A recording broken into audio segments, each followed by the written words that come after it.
Welcome back, gentlemen, to a brand new MX Bikes video. Today we're going to be checking out the 2025 version of Fox Raceway, otherwise known as Pala, in the good old California. This is the round one of the Pro Motocross Series, obviously in real life, and that means it's the round one for the Pro Motocross Series here in MX Bikes, otherwise known as ARL. So this is the track that the pros are going to be racing on, AMs are going to be racing on as well. This year there's not a separate track for the AMs racers. So it's just it's just a pro track, and it's pretty rough, it's pretty tough, and it's not easy for the casual player like myself. I'm going to be racing, or not racing, I'm going to be riding here in third person today, unlike everybody who loves to ride in first person, so I apologize for that. But for my third person players, here you are. Here's a little bit of representation for you. So I have actually already spun some laps on this track. Earlier I did my first impressions, and then the recording for that video ended up being kind of stinky. The audio wasn't great, so now I'm back here eating shit, going over the bars, and we're gonna be checking out this track. I'm actually really enjoying this track. It's not too rough, which is good, but obviously when the E-road kicks in, it's gonna be pretty gnarly. But when it's flat like this, it's not bad at all. Or it's tough, but it's not crazy tough. The track is pretty similar to last year's track. It is the same track creators here in game this season as it is last season. So there's that. There is some layout changes though to the track that makes it a little bit different. Like for example here, there would be a right-hander into a step up, but now it's kind of just two 180 corners, both of which are pretty rough and tough to get through. Come over this little tiny tabletop here. I like to hit this rut because it's nice and smooth. The inside might end up being the fastest line. Same through here. I like to hit this outside because it's a bit smoother, but that inside might be faster. It's kind of like in real life when Tomac was going outside there and ripping through the whoops. Here I like to go inside because it sets me up nicely for this outside. And this is different. Last year this was a step up, little tabletop, and then it went and stretched out a little bit more, 180 back around, and then you came down into this downhill. But now it just connects straight into this downhill. I'm right on down here. This outside is nice and smooth, but the inside probably will end up being faster. Come up to the section where Jet was making his time on Tomac. Rip down this really rough downhill. Come on over this little tabletop. Hit this outside to carry some speed. Oh, and we're in the tough block. This is a huge step up triple, kind of. There's a little hump in the middle, so I guess you can kind of call it a triple. Again, more roughness coming through. We're about to cross over the line after this little tabletop here. Over the finish. So I actually do enjoy this version of the track. I think it's a lot of fun. I think it's about equally as fun as last year's track. Nothing crazy, not too different to be honest, just some layout changes. But if you played last year's track, you'll kind of know how this one feels. I kind of wanted to talk a little bit about the IRL motocross season and what you guys have been thinking about that. Who is your prediction for the win for this week? Last year my prediction was Sexton, and that did not go well. I don't know if you guys play fantasy or motocross, but I picked Sexton. I believe I picked Jet P2, Tomac P3 was my picks. And then I think I had Hunter P4 and Prado in P5. So I didn't do too well. We'll just say that. It was pretty shitty to see Sexton go out that early and not be back in this coming round, because I really kind of wanted to see a three-way battle between him, Jet, and Tomac for the championship win. But you know how that goes with Sexton, unfortunately.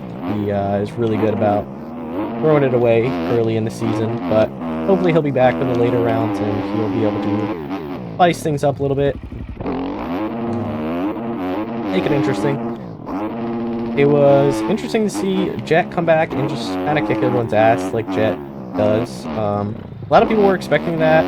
I myself wasn't as much. I kind of thought he might struggle a little bit, and like I said, I picked Sexton to win the race, but Jet just came back and just showed everybody just how dominant he was. And honestly, I don't think he was even expecting that. He showed that in his emotion in after the race. He was very emotional. I think he was crying at one point. You know, it was, I think, a surprise for him almost to be able to come back and get that win. He didn't know if he was going to be able to do that being out for pretty much the whole Supercross season and the whole Motocross season last year as well. So he's pretty much been out for a hot minute, which has sucked to see him out. You know, it's not good to see any guys injured, even if they're dominant like Jet is. It's so crappy to see them out.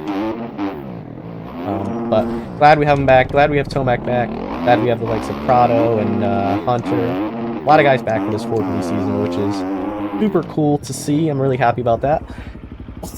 The class this year is stacked. Already it's dwindling though. People always get hurt, and Sexton gets hurt this last round. It's odd to see that he's not coming back. Sexton is kind of, he's a very tough guy, and he goes through a lot. He'll fight through injuries, but for some reason we're not seeing him come back, which I feel like could be an indicator that there's something else going on behind the scenes, maybe with him and KTM. You know, obviously there's no way to know that, but that's what some of the rumors are anyways. And even in his Instagram post, he said that he's banged up, but nothing's broken, and it kind of sounded like I could be coming back, but I just don't want to, is kind of what it sounded like he said. So that's pretty interesting to see, especially coming from him. You know, he wants to compete for the title and go out and win. Very much a competitor, so that's interesting to see. But I'm thinking he's going to sign, like rumors are, with Cowie, and hopefully he gets that mental game in check going over to Cowie. Maybe he can break the Cowie curse of riders crashing out. So I guess we shall see. And got Tomac and Jet battling up front, which hopefully Tomac can go out and beat him.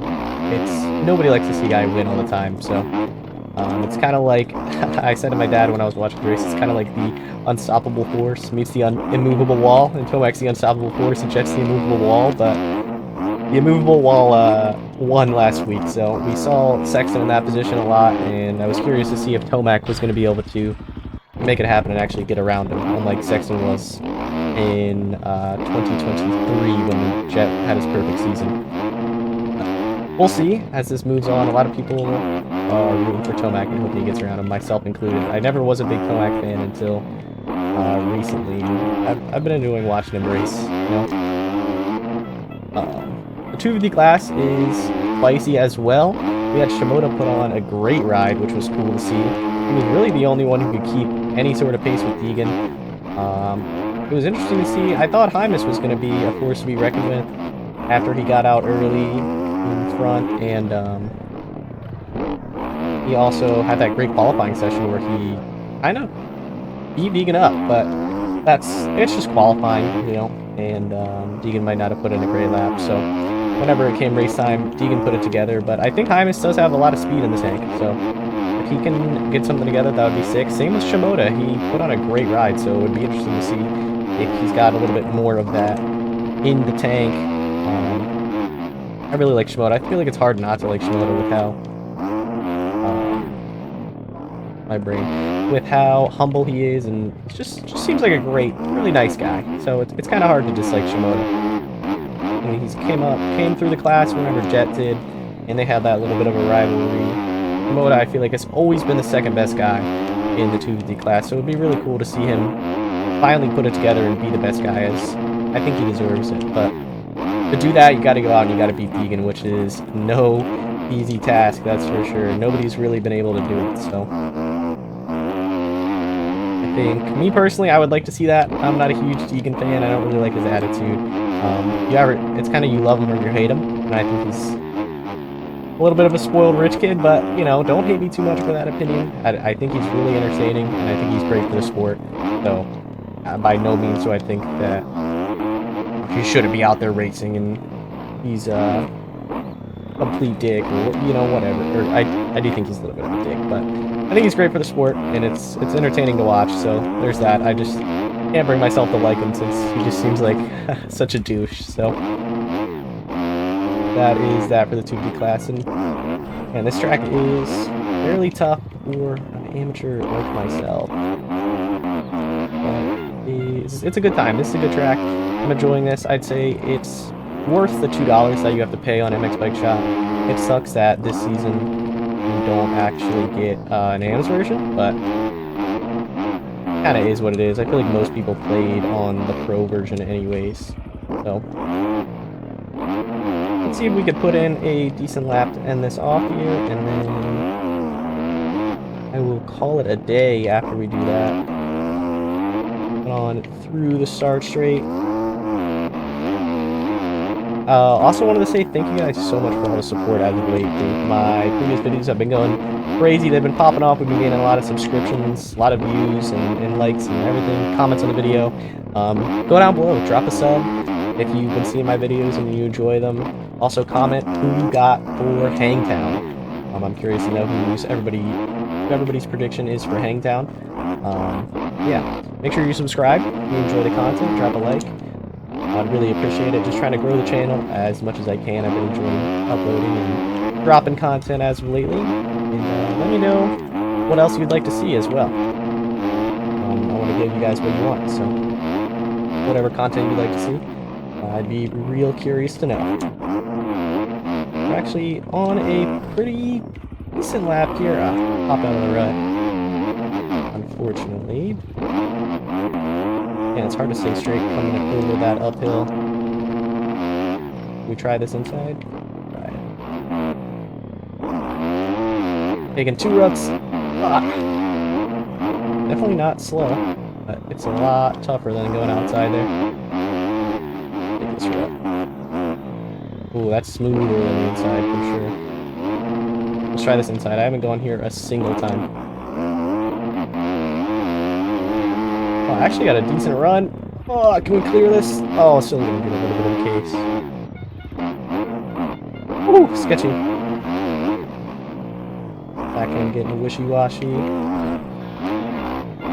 Up and over. Can we make him enough time on my ghost? It doesn't look like we're actually gonna put in a fast enough lap. Still a decent, clean lap to end it off there. Thank you guys for watching and checking out the new Fox Raceway 2025 with me, and I'll see y'all next time.